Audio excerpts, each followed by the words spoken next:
Hey, welcome back to Evil's Comics. I'm Evil Mike, and I got a review for you today from DC Comics under their Black Label. We're going to be talking about Danger Street, issue number 5. It is written by Tom King, art by Jorge Fornes, colors by Dave Stewart, and letters by Clayton Cowles. And this dope-ass battle-damaged cover is done by Mitch Gerads. I think that's how you pronounce it. No disrespect if I did mispronounce it. Before we get started on this review, please like, comment, subscribe. It does help out this channel, right here. Lets me know I'm on the right path, and plus the interaction on this one. I definitely want some interaction, but we'll get there. So let's get into the review. What is Danger Street? It is a collection of unused characters that DC has not really been used in a while, and they're kind of, Tom King's putting them in this murder mystery style kind of format book. There is a lot that's going on, so if you're not caught up, we're on issue 5. I think it's a 12-issue series. I highly suggest waiting for the trade that's about to drop after the 6th issue, or going back and trying to find the issues, but I have not seen them on the shelves. But basically it's 4 different groups of characters. We got Lady Cop, we got basically Manhunter and Assassin, we got the Green Team, and we got the Dingbats. The Creeper's there as well, but they're all kind of mixed into this story that's ongoing, and it's all about the death of Atlas that was supposedly holding up the sky. The story's being told by Dr. Fate's helmet, not necessarily, it's Naboo, I think, inside the helmet, but I think it's Naboo, or it might be the new version. I don't quote me on that. So let's get started. So as I told you, Dr. Fate is basically, telling the story. There is no catch-up. The book kind of hopes you're, keeping along with the book kind of thing, which I appreciate. But it starts out right where it left off. We have Orion showing up right as Warlord and Starman are digging up the grave of the kid, because they're trying to use Dr. Fate's helmet to resurrect that kid that Starman accidentally killed in the first issue. The kid being one of the kids of the Dingbats. At this point, it just goes on a massive battle between Orion and Starman. I, for one, am not familiar with this version of Starman, but you're talking about somebody that can go toe-to-toe with the son of Darkseid. Oh my god, this was an epic battle all the way through. And it is not a short-stopping battle, or a one-sided battle either. Like I said, toe-to-toe. I didn't say just, dominated Orion or anything like that. The book jumps over with a Lady Cop, and she's still on her investigation, trying to track down Starman, which she's convinced killed the kid. During this time, there's this, you see all the word bubbles, but the battle between Orion and Starman is being felt throughout the city. As you can see, it's causing earthquakes and all kind of stuff. The book jumps back over to the Dingbats. They are climbing the tallest tower with the commotion going on in the city, and they're trying to see if they can locate what's going on, and sure enough, they can see in the distance that it is a superhero battle, and it's exactly the battle they're looking for, and so the Dingbats head in that direction to go to the battle. We cut over to one of the remaining Green Team members. I'm drawing a blank at his name, but there's not too many of them left. The Manhunter has taken care of that, and sure enough, just like all the other occasions, Manhunter does show up here to assassinate this guy. It does get to the point where he is about to assassinate, and it has one of my first questions that come up, something weird. As he goes to assassinate this kid, you start to see this purple smoke that emanates from kind of around the trigger area, and they kind of show you closer. But basically, and I don't understand what's going on, but it looks like a form of magic. There's something that's preventing Manhunter from killing this kid. He even goes as far as trying to punch him, and right before he can connect, the magic stops him from connecting with the kid. The kid does say that he understands what's going on, even though it's not explained to the reader what's going on. If you know anything about what's going on, because maybe the purple smoke speaks something to you. But that's not the first time that happened, because the book jumps over to one of the other remaining Green Team members. He's kind of the more important one. That's why Assassin's with him. But as this is going on, all of a sudden, like, and he's talking to a bunch of like military people. But as this is going on, the assassin, all of a sudden he starts to have this stuff that forms around his head. It looks like these green sparkly stuff, and he faints, having the like green team member having to stop. Like I said, the Orion and Starman battle goes back and forth for a while, and it's just that it's back and forth. It's pretty dope. While this is going on, we have Warlord taking advantage of the situation with Orion. He tries to speak some sense into Orion in the beginning of it when Orion first shows up. And because Orion, like, he pretty much shows up and asks for the casket and, claims that it's his. Warlord does try to, like, speak to him, and then, basically Orion starts opening fire, and that's when Starman kind of intervenes.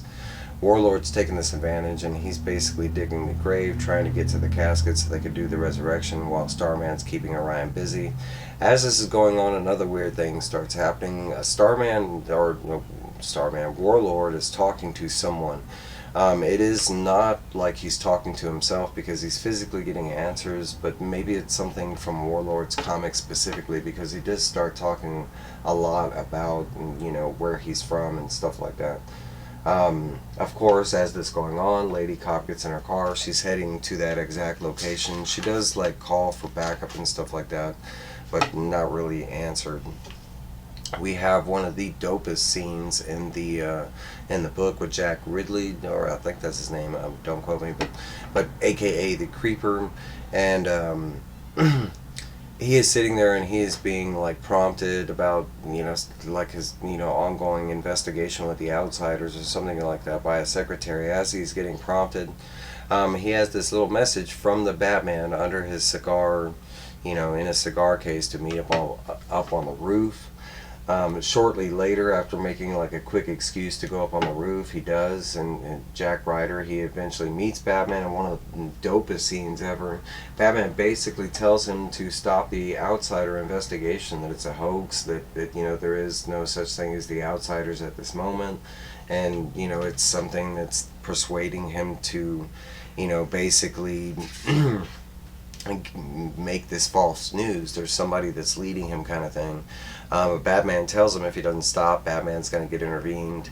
And he actually, like, hard presses, the Creeper. And basically, Jack does, like, one of the coolest things. He blows smoke in his face, and he's like, bro, you're not going to tell me what to do. He was like, just because you're some hero or vigilante, blah, blah, blah, he was like, you have no right to say, what I deem as news and this and that after investigating and blah, blah, blah.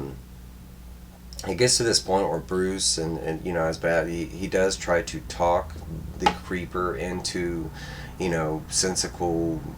He basically tries to talk some sense into him, and basically saying that the Creeper's only just been running around beating the hell out of people and not really doing any kind of investigation, kind of thing. And really, as you read the book, that has been what's going on, because he's been led by the Green Team and he hasn't figured out that they're bad guys, kind of thing. We go back to this whole thing, and like I mentioned, Warlord is over here talking to somebody.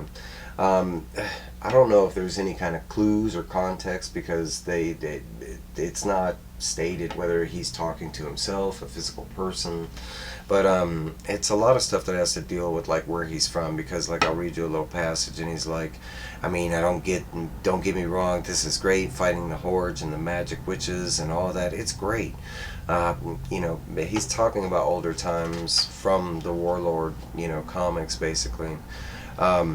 But it all sums up to basically that he liked that time as Warlord, but basically he enjoys being a superhero more than, like, a barbarian kind of thing.